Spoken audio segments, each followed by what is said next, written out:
Hello friends, this is SP Singh and welcome to smart everyday. प्यारे दोस्तों, बात करेंगे बीएड फर्स्ट सेमेस्टर की। बीएड फर्स्ट सेमेस्टर में या बीएड फर्स्ट ईयर में हमारा जो सब्जेक्ट है शिक्षा के मनोवैज्ञानिक परिप्रेक्ष्य, साइकोलॉजिकल पर्सपेक्टिव्स ऑफ एजुकेशन, इसको हम लोग कवर कर रहे हैं, जिसमें मनोविज्ञान का अर्थ क्या होता है, परिभाषाएं क्या होती हैं, ठीक है, इसकी विधियां क्या होती हैं, ये सभी सारे टॉपिक्स हम लोग बहुत अच्छे से कवर कर चुके हैं। एंड वृद्धि क्या है, विकास क्या है, ये सभी चीज़ें हम लोग कवर कर चुके हैं। यदि आपने वो क्लासेस नहीं देखी है तो देखिएगा, क्योंकि पूरी कंप्लीट प्लेलिस्ट इसमें बनी हुई है, ठीक है।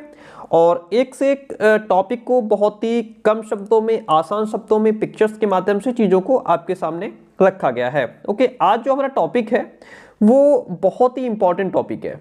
ये आपका बीएड के पॉइंट ऑफ व्यू से तो इंपॉर्टेंट है ही, आपका टेट सीटेट यानी कि कोई भी आप टेट एग्जाम दे रहे हो उसके पॉइंट ऑफ व्यू से भी बहुत इंपॉर्टेंट है। ये किशोरावस्था की बात करेंगे, एडोलसेंस की बात करेंगे। ओके, देखिएगा, मानव विकास की तीसरी अवस्था किशोरावस्था है। भैया पहली कौन सी है? पहली है शैशवावस्था, दूसरी बाल्यावस्था, तीसरी किशोरावस्था। ये तीन अवस्थाएं आपकी बहुत इंपॉर्टेंट रोल प्ले करती हैं आपके साइकोलॉजी सब्जेक्ट में। ये तीसरी अवस्था है, ये बाल्यावस्था के अंत में प्रारंभ होती है और प्रौढ़ावस्था के प्रारंभ में समाप्त हो जाती है। जब बाल्यावस्था का अंत होता है 12 साल में, तब जो है किशोरावस्था शुरू होती है 13 साल से। कुछ विद्वान कहते हैं ये 12 से शुरू होती है, कुछ विद्वान कहते हैं 13 से शुरू होती है, ठीक है। मान लीजिए ये 13 से शुरू होती है और 18 तक रहती है। उस 18 के बाद जब प्रौढ़ावस्था शुरू होती है तो फिर इसका समापन यहाँ पे हो जाता है। इस अवस्था में शारीरिक, मानसिक, सामाजिक, संवेगात्मक परिवर्तन होते हैं। ये इसको क्या कहा गया है? ये बहुत ही संघर्ष, तनाव, तूफान की अवस्था है किशोरावस्था। किसने कहा था? स्टेनले हॉल ने। इसमें व्यक्ति संघर्ष करता है, अपने आप से संघर्ष करता है। उसमें बहुत सारे शारीरिक फिजिकल चेंजेस आते हैं, मेंटली चेंजेस आते हैं, समाज के लोगों के साथ वो कनेक्ट हो पा रहा होता है। यहाँ पे उसके अंदर एक नई उमंग, नया जोश, नया उत्साह होता है, ठीक है, और उसके अंदर संवेगात्मक परिवर्तन भी हो रहे होते हैं। तो यहाँ पे बहुत सारे तनाव तूफान उसके अंदर आते हैं। इसकी जो अवधि है वो 12 से 18 वर्ष तक मानी गई है। किशोरावस्था को अंग्रेजी भाषा में एडोलसेंस कहते हैं। क्या कहते हैं? एडोलसेंस कहते हैं। यह शब्द जो है वो लैटिन भाषा के एडोलिसियर क्रिया से बना हुआ है, जिसका अर्थ होता है परिपक्वता की ओर बढ़ना, to grow to maturity. Okay, आगे बढ़ते हैं। नेक्स्ट क्वेश्चन कहता है ब्लेयर, जॉन्स और सिम्पसन के अकॉर्डिंग क्या कहा गया है? ये कहते हैं, डेफिनेशन है ये, किशोरावस्था प्रत्येक व्यक्ति के जीवन में वो काल है जो बाल्यावस्था के अंत में प्रारंभ होता है और प्रौढ़ावस्था के प्रारंभ में समाप्त हो जाता है। सबसे सरल परिभाषा यही है। जर्सील्ड के अकॉर्डिंग किशोरावस्था वो समय है जिसमें विकासशील व्यक्ति बाल्यावस्था से परिपक्वता की ओर संक्रमण करता है, यानी कि बढ़ता है। स्टेनले हॉल के अकॉर्डिंग किशोरावस्था बड़े संघर्ष, तनाव, तूफान और विरोध की अवस्था है। संघर्ष, तनाव, तूफान और विरोध की अवस्था है, ऐसा स्टेनले हॉल ने कहा है। और ये स्टेटमेंट इतना फेमस है, इतना पूछा जाता है, बहुत ज्यादा। ओके, आप इसको जरूर ध्यान रखिएगा। किशोरावस्था का मानव जीवन के विकास में अत्यंत महत्व है। ओके, क्योंकि इसी अवस्था में किशोर के शारीरिक, मानसिक, सामाजिक और संवेगात्मक विकास में क्रांतिकारी परिवर्तन होते हैं। ये परिवर्तन अत्यंत आकस्मिक होते हैं, अचानक से उसके अंदर इतने सारे चेंजेस देखने को मिलते हैं और ऐसा लगता है ये परिवर्तन छलांग मार करके आ गए हों, छलांग मार करके खड़े हो गए हों, एकदम से जंप करके बालक के अंदर ये सारे चेंजेस आ गए हों, ऐसा प्रतीत होता है। किशोरावस्था में इस तरीके से बालक के अंदर चेंजेस आज आने लगते हैं, आते हैं। ओके, ये इसका अर्थ और परिभाषा हो गया। अब बात करते हैं किशोरावस्था के विकास के कुछ सिद्धांत है, theories of development of adolescence. कुछ नहीं, केवल 2 सिद्धांत हैं। किशोरावस्था के विकास के 2 सिद्धांत हैं ओनली, ठीक है। पहला है त्वरित विकास का सिद्धांत, जिसको थ्योरी ऑफ सल्टेटरी डेवलपमेंट कहते हैं।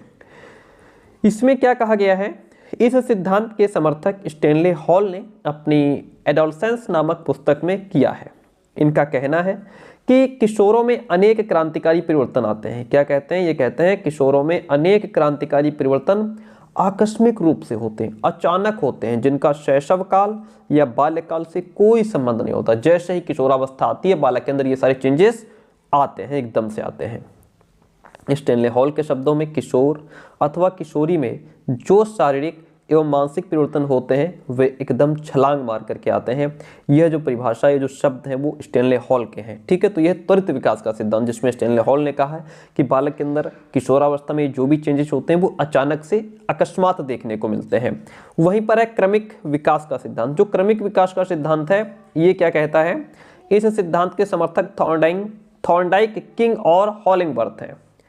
इनका कथन है कि किशोरावस्था में शारीरिक, मानसिक और संवेगात्मक परिवर्तनों के फलस्वरूप जो नवीनताएं दिखाई देती हैं वो एकदम नहीं आती, धीरे धीरे आती हैं। इन्होंने यहाँ पे स्टैनले हॉल की बात को काटते हुए कहा है, थॉर्नडाइक, किंग और हॉलिंगवर्थ ने, कि जो भी चेंजेस बालक के अंदर ये शारीरिक, मानसिक और संवेगात्मक चेंजेस जो दिखाई देते हैं, जो भी नवीनताएं उसके अंदर दिखाई देती हैं, नए गुण, नए है ना परिवर्तन जो दिखाई देते हैं वो एकदम नहीं आते हैं, धीरे धीरे आते हैं। इस संबंध में किंग का अर्थ है, जिस प्रकार एक ऋतु के आगमन के चिन्ह दिखाई देने लगते हैं उसी प्रकार बाल्यावस्था और किशोरावस्था एक दूसरे से संबंधित होते हैं। एक ऋतु जाती है, दूसरी ऋतु आती है। दूसरी ऋतु ऐसा नहीं है आज वह जो है कि ग्रीष्म ऋतु खत्म हुई है और दूसरे दिन जो है वर्षा ऋतु आ गई है, नहीं, धीरे धीरे एक ऋतु जाती है, एक ऋतु आती है। लाइक दैट किशोरावस्था में भी परिवर्तन होते हैं। तो ये क्रमिक विकास का सिद्धांत है। ये दो सिद्धांत हैं। आप किशोरावस्था की कुछ प्रमुख विशेषताएं होती हैं। प्यारे दोस्तों, आपको बताते चलें कि हम पेड कंटेंट भी प्रोवाइड कराते हैं। पेड कंटेंट का मतलब होता है कि आपको कुछ फीस पे करनी होती है एंड कंप्लीट नोट्स आप तक पहुंचाए जाते हैं। यदि आप लखनऊ यूनिवर्सिटी से बीएड के छात्र हैं, कानपुर यूनिवर्सिटी से बीएड फर्स्ट सेमेस्टर के छात्र हैं या प्रयागराज से, ठीक है, आपके लिए कंप्लीट नोट्स अवेलेबल हैं। आप हमें 9628182649 इस नंबर पे व्हाट्सअप मैसेज करके नोट्स की इन्फॉर्मेशन ले सकते हैं। आपको चारों पेपर के complete notes, full topic wise content, PYQ, question answer सब कुछ प्रोवाइड कराया जाता है। ठीक है, चलिए आते हैं पॉइंट पे अपने। तो किशोरावस्था की कुछ प्रमुख विशेषताएं होती हैं। विशेषता पहली तो यह है कि बालक के अंदर शारीरिक विकास होता है। शारीरिक विकास होता है। किशोरावस्था को शारीरिक विकास का सर्वश्रेष्ठ काल माना जाता है, क्योंकि यहाँ पे बालक का जो फिजिकल डेवलपमेंट होता है वो बहुत इंपॉर्टेंट रोल प्ले करता है। इस बहुत अच्छे से उसका फिजिकल डेवलपमेंट होता है। इस काल में किशोर के शरीर में अनेक महत्वपूर्ण परिवर्तन दिखाई देते हैं, जैसे उसका वेट बढ़ता है बच्चे का, उसकी ग्रोथ, उसकी लंबाई भी बढ़ती है और भी तीव्र वृद्धि बच्चे में होती है। मांसपेशियों और शारीरिक ढांचे में मजबूती आती है। किशोर में दाढ़ी और मूछ की रोमावलियों एवं किशोर में प्रथम मासिक स्राव के दर्शन भी किशोरावस्था में ही होते हैं। जो बालक होते हैं उनमें दाढ़ी मूछ हल्की हल्की मालूम देने लगती है ना, उनके शरीर में मजबूती आती है ना, और लंबाई बहुत तेजी से बढ़ती है, वेट बढ़ता है। किशोरी में प्रथम मासिक स्राव भी यही देखने को मिलता है। तो ये शारीरिक विकास होता है। दूसरा है मानसिक विकास। मानसिक विकास का मतलब यहाँ पे ये है बालक में जो मेंटल डेवलपमेंट होता है। किशोरावस्था में शारीरिक विकास के साथ मानसिक योग्यताओं में वृद्धि होती है। विशेष रूप से उनमें ये मानसिक गुण पाए जाते हैं, जैसे कल्पना, स्मृति, दिवा स्वप्नों की अधिकता। बच्चे के अंदर इमेजिनेशन बहुत होती है। बच्चा यहाँ पे जो है कल्पनाएं खूब करता है, मैं ऐसा होता, मैं वैसा होता, काश, है ना। उसकी स्मृति भी स्ट्रांग हो रही होती है। दिन में स्वप्न देखता है बच्चा, क्या करता है, दिन में स्वप्न देखता है, मेरे स्वप्नों का ऐसा घर होता, मैं, है ना। तर्क वितर्क करता है, उसकी निर्णय शक्ति में वृद्धि हो जाती है, फास्ट डिसीजन लेने लगता है। विरोधी मानसिक दशाएं उसके अंदर होती हैं। विरोधी मानसिक दशाओं का मतलब यहाँ पे ये है कि यदि आपके घर में भी कोई इस तरीके का बालक है किशोरावस्था में जो है, यदि आप उसको कुछ कहते हैं तो वो सुनता नहीं है, बल्कि विरोध करने पे उतर आता है। ठीक है, और ये किशोरावस्था में क्या होता है कि जो है कि बालक का मन नहीं लगता एक जगह, जो है बैठा पढ़ने हैं, मन कर रहा है कि मैं जो है प्लेग्राउंड में होता, हम लोग फुटबॉल खेल रहे होते और दीवा स्वप्नों किताब लेके बैठा है, लेकिन देख कहीं मतलब है कहीं और ही, दिन में स्वप्न देख रहा है। ठीक है, मेरे पास इतनी बड़ी गाड़ी होती, मैं जाता, मेरे पीछे लोग होते, ये जलवे होते मेरे, ये सब चीज़ें यहाँ पे देखने को मिलती हैं। अब स्थिरता और समायोजन का यहाँ पे अभाव, बालक स्थिर नहीं होता, वो अपने आप को एडजस्ट नहीं कर पाता है। रॉस ने किशोरावस्था को शैशवावस्था का पुनरावर्तन कहा है। रॉस कहते हैं जिस तरीके से शैशवावस्था में बालक अपने आप को एडजस्ट नहीं कर पाता, उसी प्रकार से किशोरावस्था में भी नहीं हो पाता, तो ये उसी का पुनरावर्तन है, क्योंकि किशोर बहुत कुछ शिशु के समान ही करता है। इस समय उसमें इतनी तेजी से परिवर्तन होते हैं कि वो कभी कुछ विचार करता है, कभी कुछ विचार करता है, अपने एक विचार को लेकर के वो जो है उस पर काम ही नहीं करता। उसकी बाल्यावस्था की स्थिरता यहाँ पे समाप्त हो जाती है। बाल्यावस्था में कुछ स्टेबल भी होता है, लेकिन यहाँ पे वो स्थिरता चली जाती है और वो एक बार फिर शिशु के समान अस्थिर हो जाता है। उसके व्यवहार में इतनी उद्विग्नता आ जाती है और वह शिशु के समान अन्य व्यक्तियों और अपने वातावरण से समायोजन नहीं कर पाता। जरा जरा सी बात पे उसको गुस्सा आने लगता है ना, और जो भी उससे बड़े हैं वो उनके साथ एडजस्ट नहीं कर पाता, या समाज के लोगों के साथ एडजस्ट नहीं कर पाता। जो उसके अनुकूल है, जैसा वो चाहता है, यदि वैसा नहीं है, प्रतिकूल है, तो फिर वो अपने आप को समायोजन नहीं कर पाएगा। ये चीज़ें यहाँ पे बालक के अंदर देखने को मिलती हैं। संवेगात्मक, यहाँ पे इमोशनल लाइफ होती है।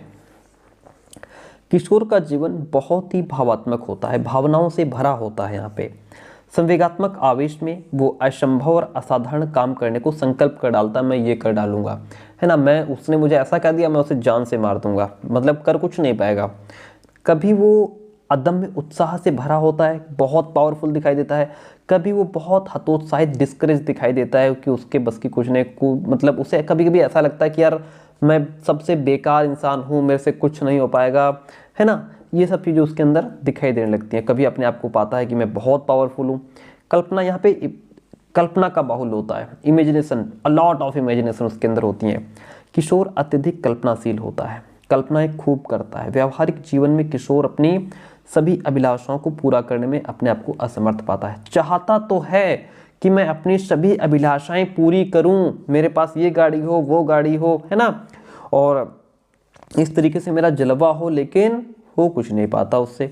फलस्वरूप इन अभिलाषाओं की पूर्ति वो वास्तविक जीवन में नहीं करता, फिर वो सिर्फ और सिर्फ सपने देखता है। फिर उसको जैसा वो चाहता है, मेरे ये ऐसा घर हो, ऐसी गाड़ी हो, फिर वो जब एक्चुअल में नहीं प्राप्त कर पाता, तो फिर सिर्फ सपनों में कि मैं ऐसा ऐसा होता, सपनों में ही इमेजिनेशन के माध्यम से अपना पूरा कर लेता है। छोटी छोटी बातों को लेकर इमेजिनेशन में डूब जाता है। कल्पना की प्रबलता की वजह से इस आयु में दिवा स्वप्न देखने की प्रवृत्ति बालक के अंदर होती है। दिन में बैठे बैठे स्वप्न देख रहा है, क्लास में टीचर पढ़ा रहे हैं, वो कहीं और ही गायब है ना। इस सिर्फ शरीर उसका वहाँ है, मस्तिष्क और कहीं है, कल्पनाओं में खोया है। इस प्रवृत्ति की अधिकता के कारण वो आत्म केंद्रित और अंतर्मुखी बन जाता है। आत्म केंद्रित, अंतर्मुखी, दूसरों से मतलब नहीं, दूसरों से बात नहीं करना, अपने आप में मस्त रहना। आत्मसम्मान की भावना उसके अंदर होती है कि मेरा भी लोग सम्मान करें, मुझे भी सम्मान दे, आओ सम्मान दें, जहाँ मैं जाऊँ लोग उठा के कुर्सी दें, आओ भैया बैठो चाय पियो, लेकिन ऐसा करता कोई नहीं। किशोरों में आत्मसम्मान की भावना प्रबल होती है। वे शीघ्र ही छोटी छोटी बातों से अपने को अपमानित और तिरस्कृत समझने लगते हैं कि यार मैं वहाँ गया, बताओ मेरे से किसी ने बैठने के लिए नहीं कहा, है ना। अतः इस समय उनके साथ अमनोवैज्ञानिक व्यवहार न करके प्रेम और सहानुभूति के द्वारा उचित बातों की शिक्षा बालक को दी जानी चाहिए। अपराध प्रवृत्ति का विकास यहाँ पे बालक के अंदर देखने को मिलता है। Development of criminal tendency. अगर बालक को सही रास्ता दिखाने वाला सही मार्गदर्शक नहीं मिला, तो बालक फिर यहाँ पे गलत रास्तों को भी चुन लेता है। इस अवस्था में इच्छा की पूर्ति अगर नहीं हो पाती है तो उसे निराशा होती है। वो असफलता मिलने की वजह से अपराध प्रवृत्ति का विकास भी हो जाता है। देखा नहीं आपने कभी कभी कि मतलब जो बालक इस जो हाई स्कूल इंटर के बच्चे होते हैं वो इस अवस्था में होते हैं, यदि वो फेल हो गए, है ना, तो बहुत बड़े बड़े कदम उठा लेते हैं। तो यहाँ पे बालक इन सब चीज़ों को बहुत गहराई से नहीं लेता है। वैलेंटाइन का स्टेटमेंट है, किशोरावस्था अपराध प्रवृत्ति के विकास का नाजुक समय होता है। पक्के अपराधियों की एक विशाल संख्या किशोरावस्था में ही अपने व्यावसायिक जीवन को गंभीरतापूर्वक आरंभ करती है। वो समझते हैं कि हमारा व्यवसाय ही यही है। तो इन्होंने भी कहा है वैलेंटाइन ने कि ये व्यावसायिक जीवन को गंभीरतापूर्वक आरंभ यहाँ से कर देते हैं। ये कुछ विशेषताएं थी किशोरावस्था की क्या विशेषताएं थी, एक बार रिपीट मारते हैं। यहाँ पे बच्चे के अंदर फिजिकल डेवलपमेंट बहुत अच्छे से हो रहा होता है, मेंटल डेवलपमेंट हो रहा होता है, ओके, और वो अपने आप को एडजस्ट नहीं कर पाता। इमोशनल लाइफ होती है, कभी बहुत जो है पावरफुल दिखाई देता है तो कभी डिस्करेज दिखाई देता है, इमेजिनेशन खूब करता है, और फीलिंग ऑफ सेल्फ रिस्पेक्ट होती है। डेवलपमेंट ऑफ क्रिमिनल टेंडेंसी यहाँ पे दिखाई देती है। आगे बढ़ेंगे। अब जो एडोलसेंस होती है, इसमें हम बालक को किस तरीके से शिक्षित करें, किस प्रकार की बालक को यहाँ पे शिक्षा देनी चाहिए, आइए उसको समझते हैं। बहुत इंपॉर्टेंट टॉपिक है, देखिएगा। अच्छा, जैसे हम नोट्स की बात कर रहे थे तो आपको बताते चलें कि यदि आप नोट्स लेना चाहते हैं, यदि आप नोट्स, जिन्होंने भी हमारे नोट्स लिए हैं उनको हम यही कहना चाहेंगे कि नोट्स लेने के बाद आपको बाहर से कुछ भी खरीदने की आवश्यकता नहीं रह जाती है, ना तो आपको कोई कॉपी, किताब, क्वेश्चन बैंक, मॉडल पेपर, कुछ नहीं। अब यदि आपने नोट्स ले लिए, आप लखनऊ कानपुर के बच्चे हैं तो इतना एनफ है, पर्याप्त है, इससे बाहर कुछ नहीं आएगा पेपर में, ठीक है। आइए, किशोरावस्था में शिक्षा का स्वरूप क्या है। किशोरावस्था जीवन का सबसे कठिन और नाजुक समय होता है। इस समय किशोर में शारीरिक और मानसिक दृष्टि से क्रांतिकारी परिवर्तन देखने को मिलते हैं। इस अवस्था में वो अच्छा या बुरा, देश प्रेमी और देशद्रोही, धार्मिक या अधार्मिक, परिश्रमी या अकर्मण्य, सभ्य, शिष्ट, सामाजिक, असभ्य, अशिष्ट, असामाजिक आदि कुछ भी बन सकता है। जैसा उसको एटमॉस्फेयर मिलेगा, जैसे उसके संगी साथी होंगे वैसा बन जाएगा। उसके संगी साथी यदि बुरे हैं, ठीक है, और वो असभ्य हैं, अशिष्ट हैं, और तो वो भी वैसा ही बन जाएगा। चोर हैं, असामाजिक हैं, तो वो भी चोर बन जाएगा, असामाजिक बन जाएगा, एंटी सोशल बन जाएगा, है ना। किशोरों को उचित मार्गदर्शन यहाँ पे करना बहुत आवश्यक होता है। शैक्षिक दृष्टि से ये जो समय होता है बालक का, बहुत इंपॉर्टेंट होता है। इसलिए किशोरों के भावी जीवन के निर्माता में माता पिता, अभिभावकों और शिक्षकों का उनके लिए उपयुक्त और सुनियोजित शिक्षा की व्यवस्था करना परम कर्तव्य है। किशोरावस्था में शारीरिक, मानसिक, संवेगात्मक और सामाजिक आवश्यकताओं के अनुसार शिक्षा का स्वरूप निर्धारित होना चाहिए, ठीक है।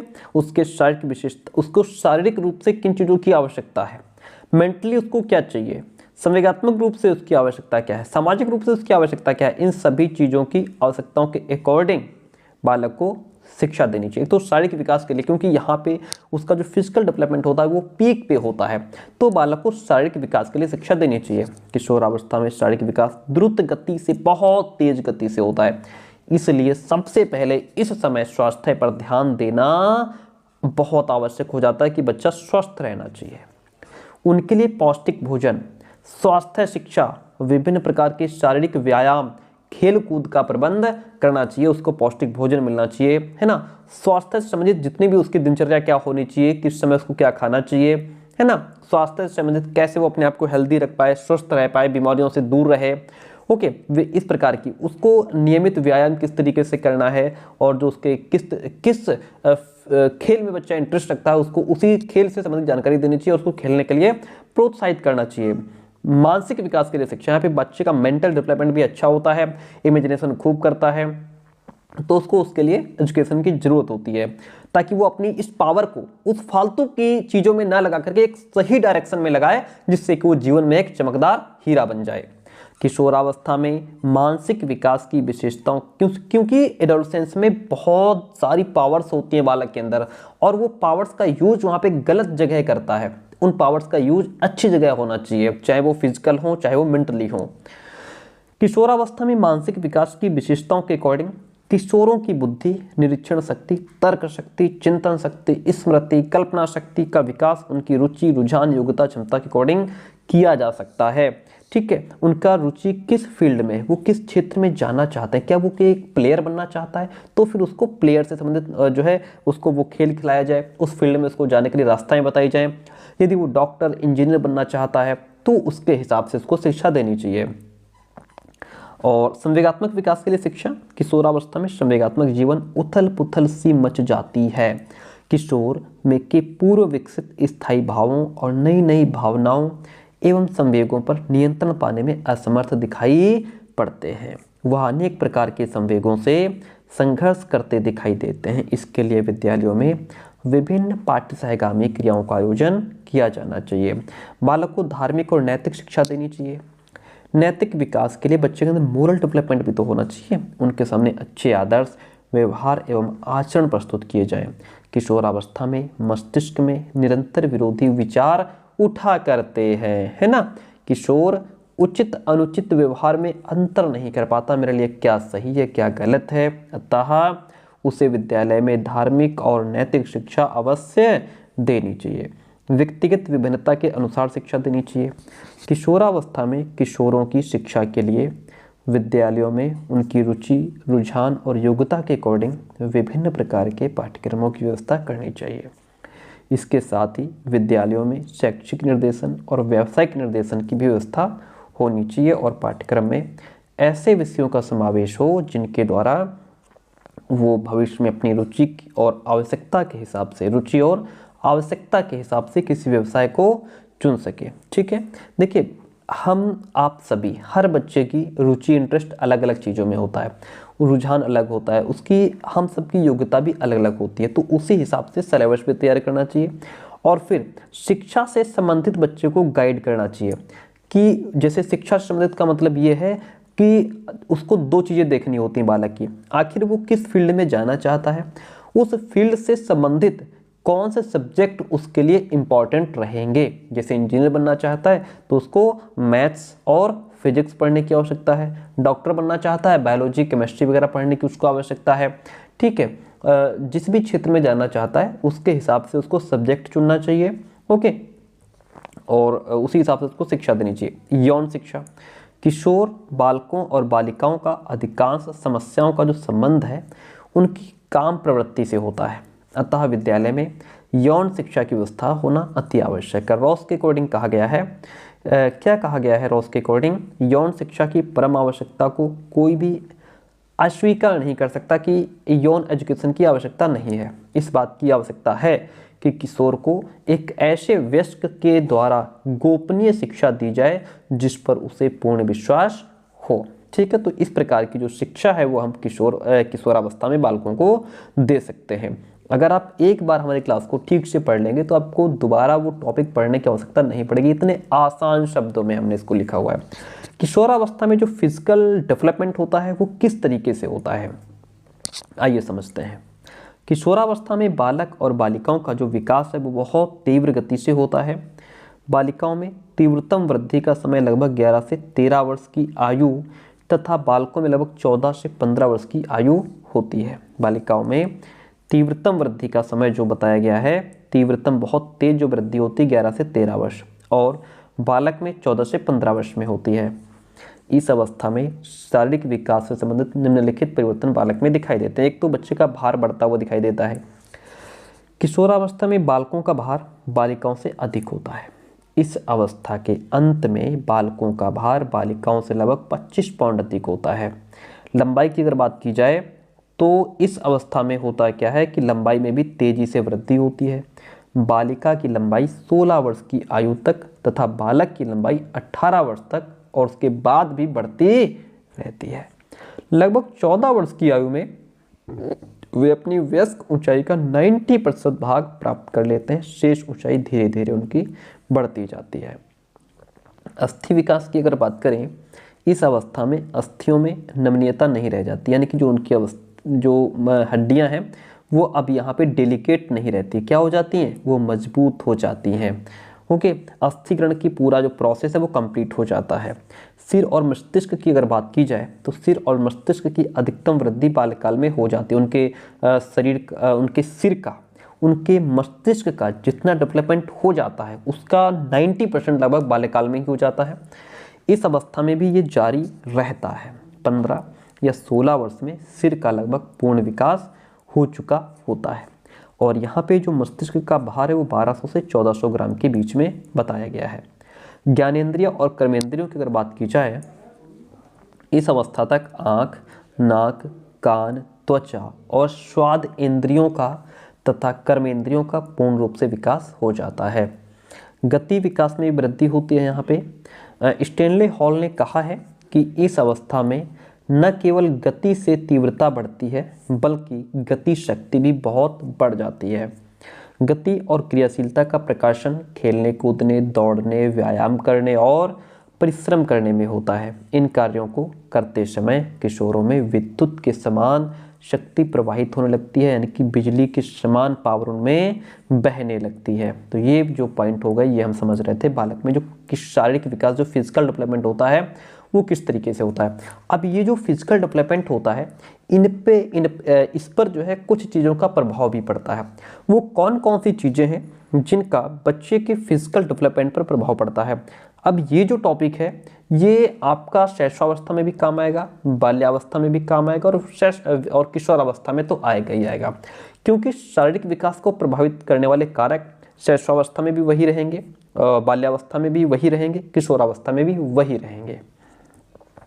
जैसे वंशानुक्रम है आपका, वंशानुक्रम या आनुवंशिकता शारीरिक विकास को प्रभावित करने वाला सबसे बड़ा कारक माना जाता है। जैसे इसका मतलब ये हुआ, आनुवंशिकता क्या है? आनुवंशिकता वो है जैसे आपके पिताजी से जो आपको गुण मिले हैं, ठीक है, उसका प्रभाव पड़ता है। जैसे आपके पिताजी की हाइट अच्छी है, लंबे चौड़े हैं, तो जाहिर सी बात है बच्चे की भी हाइट उसी तरीके की होगी। बालक के विकास पर माता पिता के स्वास्थ्य, शारीरिक रचना और पूर्वजों के गुणों का प्रभाव पड़ता है। पूर्वजों के गुणों का मतलब क्या है? जो आपके दादाजी से जो गुण आपके पिताजी को मिले, आपके पिताजी से आपको मिले, अब आपसे आपके बच्चों को मिलेंगे। ये क्या है? ये पूर्वजों के गुण हैं जो दादाजी से पिताजी को मिले थे, पिताजी से आपको मिले हैं। बेनेडिक्ट के अकॉर्डिंग आनुवंशिकता माता पिता के जैविक गुणों की का संतति हस्तांतरण है। कहने का मतलब है यहाँ पे यदि पिताजी अच्छे हैं, उनका स्वास्थ्य अच्छा है, हाइट अच्छी है, तो फिर बच्चा भी उस तरीके का होगा। पिताजी की हाइट कम है या माता जी की हाइट कम है तो बच्चे की भी हाइट कम रह जाएगी, उनकी लंबाई कम रह जाएगी। वातावरण की अगर बात करें तो किसी व्यक्ति का वातावरण उन सब उत्तेजनाओं का योगफल है जो उसे गर्भाधान से मृत्यु पर्यंत प्राप्त होता है। वातावरण के मुख्यतः 3 आयाम होते हैं। भौगोलिक वातावरण होता है, सामाजिक वातावरण और मानसिक वातावरण। अनुकूल वातावरण शारीरिक विकास पर अनुकूल प्रभाव डालता है। यदि सब चीज़ें आपके अनुकूल हैं, आपके अकॉर्डिंग हैं, तो उनका अच्छा प्रभाव पड़ता है। यदि प्रतिकूल चीज़ें हैं तो उनका प्रतिकूल उल्टा प्रभाव पड़ेगा, ठीक है। यानी भौगोलिक वातावरण अगर अच्छा नहीं है, ठीक है, यदि सामाजिक वातावरण, समाज के लोग आपके अच्छे नहीं हैं, ठीक है, मानसिक मेंटली आप उतना अच्छे नहीं हैं, तो इन चीज़ों का प्रभाव पड़ता है आपकी ग्रोथ पर। आपका शरीर उतने अच्छे से डेवलप नहीं हो पाएगा यदि ये सब चीज़ें आपके अकॉर्डिंग नहीं है। पौष्टिक भोजन बहुत जरूरी है। बालक का विकास विशेष रूप से पौष्टिक एवं संतुलित आहार पर निर्भर करता है। इस संबंध में सोरेनसन ने कहा है, पौष्टिक भोजन थकान का प्रबल शत्रु और शारीरिक विकास का परम मित्र है। यानी कि यदि आप पौष्टिक भोजन लेते हैं तो आपको थकान नहीं आती है और ठीक है, इससे शारीरिक विकास अच्छा होता है। नियमित दिनचर्या, रेगुलेटेड रूटीन, बालक के शारीरिक विकास पर नियमित दिनचर्या का अच्छा प्रभाव पड़ता है। उसके खाने पीने, पढ़ने लिखने, सोने आदि के लिए समय निश्चित होना चाहिए, फिक्स टाइम होना चाहिए। अतः स्वस्थ एवं स्वाभाविक विकास के लिए बालक में आरंभ से ही नियमित जीवन बिताने की आदत डालनी चाहिए। यानी कि बालक अपना जो जीवन है वो बहुत नियमित तरीके से बिताए। विश्राम और निद्रा, थकान दूर करने के लिए विश्राम और निद्रा आवश्यक है। यानी कि आराम भी चाहिए, नींद भी चाहिए। शैशवावस्था में निद्रा की अधिकतम आवश्यकता होती है। शिशु अधिकांश समय सोता ही रहता है। बाल्यावस्था में भी लगभग 10 घंटे सोना पर्याप्त होता है। विश्राम का बाल विकास पर प्रभाव बहुत पड़ता है। खेल और व्यायाम का भी प्रभाव पड़ता है आपके शरीर पर। बालक को खेलने और व्यायाम की पूरी सुविधा मिलनी चाहिए। शारीरिक विकास पर खेल तथा व्यायाम का बहुत प्रभाव पड़ता है। सदैव काम करते रहना और खेलकूद न करना, मनोरंजन के अवसर न मिलना बालक के विकास को क्या कर देता है? मंद कर देता है, स्लो कर देता है। स्नेह और सहानुभूतिपूर्ण व्यवहार होना चाहिए। बालक के विकास पर माता पिता और शिक्षकों के व्यवहार का अधिक प्रभाव पड़ता है। अतः उनके स्वस्थ विकास के लिए स्नेहपूर्ण व्यवहार करना भी आवश्यक होता है। परिवार की स्थिति भी ठीक इम्पोर्टेंट अच्छा होता है। परिवार की आर्थिक, सांस्कृतिक, सामाजिक स्थिति का भी बाल विकास पर प्रभाव पड़ता है। यानी कि यदि परिवार गरीब है तो फिर वो चीज़ें नहीं मिल पाती हैं बालक को, इससे उसका अच्छा डेवलपमेंट नहीं हो पाता। सांस्कृतिक चीज़ों का प्रभाव पड़ता है, सामाजिक स्थिति का भी प्रभाव पड़ता है, ये सारी चीज़ें देखने को मिलती हैं। तो इस तरीके से बच्चे के शारीरिक विकास को प्रभावित करने वाले ये कारक हैं।